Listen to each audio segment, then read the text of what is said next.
समस्त गणमाध्यम देखा पाइली जे राज्य राजधानी भुवनेश्वर एयरफिल्ड थाना अंचल एक नाबालिका 3 वर्षर शिशु कन्या को दुष्कर्म करा जायछि।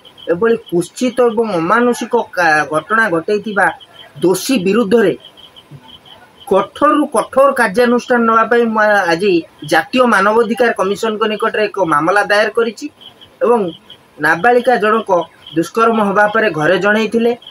यही घटना को नहीं परिवार लोक एयरफिल्ड थाना रे एफआईआर देइछन्ति। अभियुक्त जनक एवं अटक रही पचरा उचरा चली नाबालिका जनक जो दुष्कर्म करा जायछि प्रथमे कैपिटल हॉस्पिटल और नाबालिका जनकर स्वास्थ्य अवस्था गुरुतर होबारु कटक बड़ मेडिकल रे मध्य चिकित्सा होउछन्ति। नाबालिका जनक कौन हम कौन ना कही होउनी।